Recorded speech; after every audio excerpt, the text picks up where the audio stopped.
Hi, I'm Melissa. And I'm Tony, and you're watching The Ride. In this series, we're going to be driving around with city council members talking about significant projects that have happened in the past year. Yep. And you may even learn an outside-the-box factoid or two about some of our local leaders.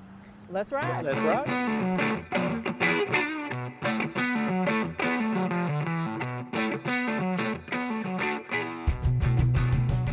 So Kevin, tell us something fun, man. Tell us something about you that we don't know. That you don't know? I think I'm an open book.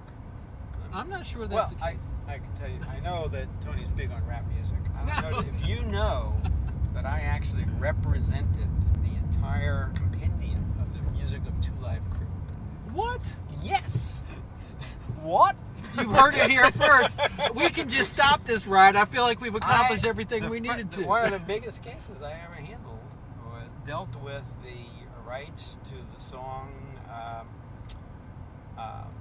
You better be careful where you're going on I'm deciding whether I can say this or not. Remember, we're PG. Yeah, maybe I can't say the name of that song. In fact, I used to get embarrassed when I'd be dictating the names of the songs, and my secretary had it. Who was a lovely woman, had to type them out. Wow.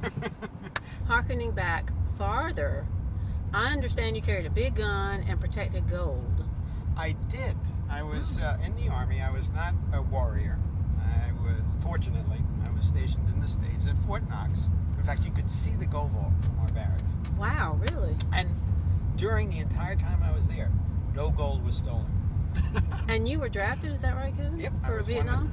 One of the last people drafted. Another interesting story. I was payroll guard. So for payroll guard, you get an automatic pistol, and they give you 3 bullets. 3 bullets? 3 bullets. And I had to guard this lieutenant who had all the payroll. The Army still paid cash back then. Oh. They didn't get checks, they got cash. Wow. So I had to guard him. And his first instruction to me was to take the 3 bullets and put them in my pocket. He said, if we get robbed, we're giving them the money, and then we're calling the MPs. So it was kind of my Barney Fife moment. Yeah, I was about to say, I think I saw an Andy Griffith show with that theme. Except you got 3 bullets instead of 1. I got 3 bullets, that's right. All right, Councilman O'Grady, we're pulling up to the Love Grove Bridge. Let's go check it out. Councilman O'Grady, thank you for joining us here today. We're at the Love Grove Bridge, and we're here to talk about the 2014 Transportation Bond, which is perhaps one of the most transformative times in our community's history. Yeah, it was a commitment the City Council, with the support of the citizens, decided to spend $55 million on transportation projects to improve our transportation system, and the voters voted for it overwhelmingly. This was the first project, this $6 million bridge, an alternate entrance into this community. This community for 40 years had only one entrance, and a railroad track crossed it. So when the transportation bond came up, we advocated to include this project, and look at the result. I mean, it's beautiful. And this opened last year, I believe. Yes. It took about a year to build. And then there's a couple of other pretty big bond projects that we've completed so far. We've got a lot that we're still working on. You know, we have a sidewalk here, we have a sidewalk here, but there's a big gap in between. Yeah.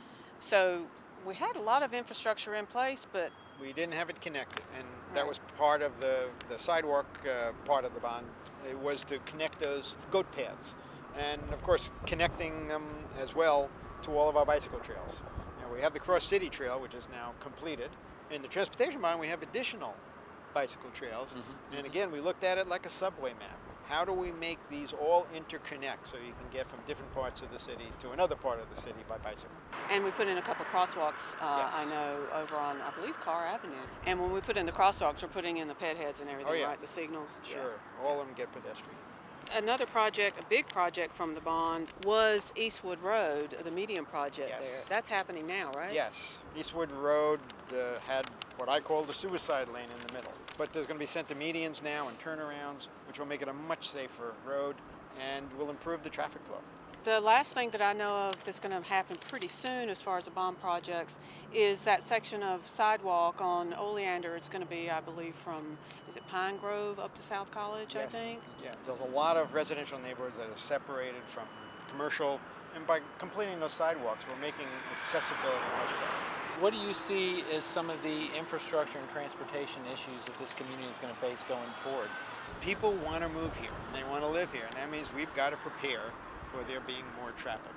Part of the transportation bond was to help support our public transportation system. Some of the first things we funded was replacement of our buses. So now our diesel buses are almost entirely replaced with compressed natural gas. We're about to do some changes in the routes. Hopefully we'll make it reach out to more people. And I know you can't see everything, you know, all 37 projects are not done, but we've got a fair number of them done. We've got a lot of them that are in design Yes. or That- permitting, that sort of thing. That was the point we were making during the vote, was that it would take time to roll these projects out. You got to trust us that if you give us the money, we're going to build it, and we're doing it. Thanks a lot, Kevin. Thank It's you. my pleasure.